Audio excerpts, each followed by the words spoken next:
Picture this. You're standing in the middle of Tokyo, surrounded by a sea of people rushing past you. Your phone's dead, you can't read a single sign, and you have absolutely no idea how to find your hotel. At this point, you're seriously considering sleeping on that suspiciously comfortable looking bench for the night. We've all been there. That moment of panic when you realize no one understands you and you don't understand them. But what if I told you that there's a secret code that can instantly unlock doors in Japan that normally are closed to most tourists? In my 20 years of living in Japan, starting when I was just 13, I found a handful of magic phrases that have saved me a number of times. These aren't all just typical phrases that you find in guidebooks, and you don't have to be a Japanese master to use them. These are just some words that can transform you from another confused tourist into someone Japanese people actually want to help, instead of pretending that they suddenly need to catch a train. And these phrases can make your trip smoother, more authentic, and infinitely more enjoyable. So stick around to the end, because I bet there's some phrases that you aren't expecting. But how do you even begin traveling to Japan? Don't worry, I've got you covered with my free guide, and the link's in the description. You ever tried to explain something complex to only be met with blank stares? Or worse, that polite Japanese smile that actually means, I have no idea what this person is saying, but I'm too polite to tell them. Most tourists make the mistake of jumping straight into, sorry Americans, English. And it creates this immediate barrier. It's like walking into somebody's house and rearranging their furniture without asking. But there's a better approach, one that respects the local culture while making your needs pretty clear. What's this magic bridge between those two languages? In this case, Eigo ga hanasemasu ka? This means, do you speak English? Eigo ga hanasemasu ka? You can also sub in any other language where if English is not what you're asking about. Pronounced, Eigo ga hanasemasu ka? Why does this work so well? Because I think the first thing is it acknowledges that you're in their country, not your own. It shows respect that in Japan, especially, even though people may be able to communicate in English, that English isn't the default. And Japan isn't just like a theme park where everybody's catering to you speaking English. The intended effect is even more powerful. Even if someone doesn't speak much English, they're far more likely, way more likely to make an effort because you've shown some sort of basic courtesy. Typically, Japanese people can be a bit sensitive about their English, so breaking the barrier, trying to use some Japanese, it often goes a long way. And if they can't speak English, they'll find somebody who maybe speaks English a bit better, or they might pull out a translation app on their phone and try to actually help you. I'll tell you, I've had people walk me several blocks out of their way, try to draw me maps. A guy once tried to manufacture English out of his brain, even though he clearly could not speak English. And yeah, that was crazy at the police station, but it just kind of goes to show you that respect goes a long way. But outside of this, there's an even more powerful phrase that takes cultural awareness to the next level. Have you ever noticed how some travelers seem to get special treatment while others are left struggling? What's their secret? A special foreigner VIP card, secret handshake, bribery? Nah, it all starts with one word. A word so powerful it can stop a rushing crowd, get help when you're lost, and even save you in an emergency. This is the Swiss Army knife of Japanese phrases. But what makes this word special isn't just its versatility. It also has an effect on the listener. When people hear this in a crowd, their entire perception shifts, and suddenly, especially coming from a foreigner, you're maybe not now just another tourist standing in the way taking selfies. You're aware of the people around you. So what is this magical phrase that changes everything? Sumimasen. Pronounced sumimasen. The one word in some ways can signal respect, humility. It's sort of like your first step to navigating Japan like an insider. It's like a cheat code for a respectful interaction. But knowing the word alone isn't enough. It's how and when you use it that makes all the difference. And that's exactly what I'll show you next. So now that you have the attention getter down, what's the next phrase that separates the amateur from somebody who did a little homework? While most tourists know the basic thank you in Japanese, this is a mini supercharged version that gets better results. I'm talking about the difference between getting the basic, hi, yeah, to Nihongo wa jouzu desu ne, your Japanese is so good. Instead of just saying arigato, you can say arigatou gozaimasu. See, this is sort of where most tourists go wrong. They either skip the gozaimasu part entirely, or they only say it once. But in Japan, gratitude isn't sort of a one and done thing. You express it pretty often. Think of it less like salt and more like hot sauce. The more the better. Well, depending on who you are. So, when do you use it? When you're receiving your food or a drink, after somebody gives you directions because you'd probably be lost, when somebody hands you something or your change, when you leave a store, even if you didn't buy anything, you know what I mean? Pretty much anytime somebody even looks at you like they're helping you. That's the secret sauce. Say it with a genuine feeling, add a slight bow of your head. This small gesture creates a ripple effect. People appreciate when you respect the spaces that you're in, goes a long way. But what happens when you find yourself in a situation where politeness alone won't help? That's where this next one comes in. Like I mentioned earlier, if you've made probably any effort with Japanese phrases, you'll probably hear Nihongo wa jouzu desu ne.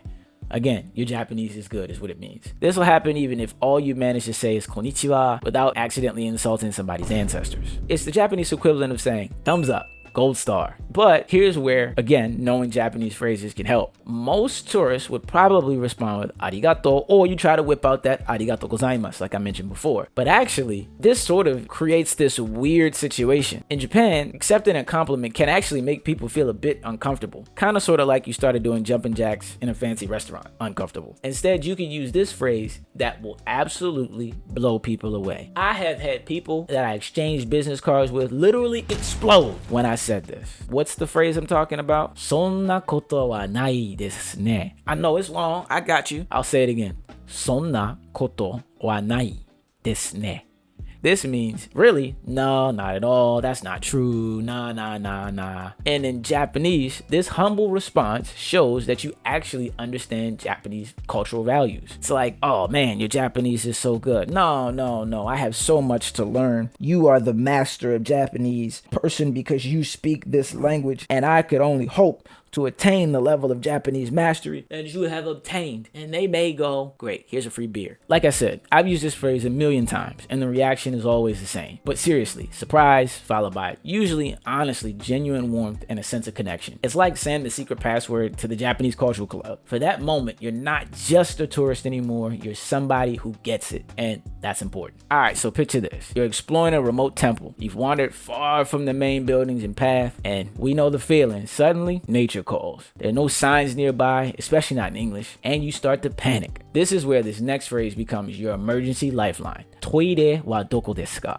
Toire wa doko desu ka means, where is the bathroom? Pronounced toire wa doko desu ka? The beauty of this phrase isn't that it just solves an immediate problem, it's that you can substitute the word toire with really anything you're looking for. So what do I mean by that? Looking for the train station? Eki wa doko desu ka? Looking for your hotel? Hoteru wa doko desu ka? Looking for a police station? Koban wa doko desu ka? Pro tip. In Japan, public bathrooms are usually pretty clean. There's usually a lot of them around. You'll find them in train stations, department stores, convenience stores, and parks. There's usually a lot of them, and they're free. Again, but sometimes if you're in a remote area, they can be harder to find, or they may not be clean. If you go hooping with a friend, next thing you know, you got one of those old classic Japanese toilets that's, you got to stand on top of your shoes, and then you might miss because you're trying to aim and you never used it. Careful with that last one.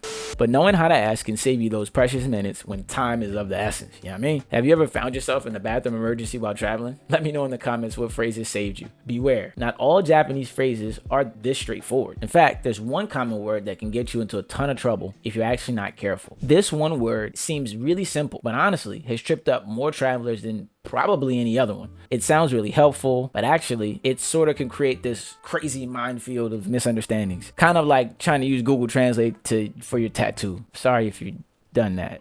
Just don't. It's deceptively simple word is daijobu, which at first glance, like I said, seems pretty straightforward. It sort of translates to okay or all right, but that's exactly the problem. It can be taken a number of ways. It can also mean the complete opposite in certain situations. It can mean I'm okay, I'm fine, it's okay. You can say, are you okay by saying it. Daijobu. It can mean yes, as like you're agreeing to something. It can mean no thanks. Confusing, right? So why is this a big deal? A Japanese friend once told me how frustrating it is, even when other Japanese people do it, but especially when you probably don't speak a ton of Japanese and you just use it to answer everything, like sort of a catch-all. She kind of went on to say, like, for instance, you're at a bar and you want to ask if someone wants another drink and they say daijobu. They have no idea if you're saying yes, I'm good with another one, please, or nah, I'm good. It's like responding fine if someone asks if you want pizza or sushi. It doesn't actually answer the question. Does that mean you want pizza or sushi? I have no idea. Also, where are you eating pizza and sushi at the same time? This ambiguity can lead to awkward situations where both people walk away confused. Or worse, you agree to something that you actually didn't want, like another round of sake, a random weird food item that's still alive on your plate. When you want to say no to something, there's a much clearer phrase you can use. In Japan, saying no, dame, can be a bit harsh. It's like shouting, this food is terrible, in a quiet restaurant. It's embarrassing. It's a disgrace. That's what it is, a disgrace. When you're traveling, sometimes we'll need to say no. This phrase can be your go-to to refuse somebody with grace. Kekko desu. Kekko desu. This simply means no thanks, I'm fine. Like I said, kekko desu. So not like saying daijobu, which leaves a lot of room for interpretation. In this situation, it's clear that you're saying no, but in a nice, respectful way. It's like saying, I respectfully decline, instead of being like, ugh, no way. If you want the max effect, you know what I mean? As a traveler, you're going around and you want those extra points. You want to hear that Nihongo wa jouzu desu ne, you know what I mean? You can hit the X on them. If you cross your forearms and hands in front of you like this in Japan, that's the universal reinforcement sign that you do not want something. Kekko desu. Nice little smile, nice little DMX.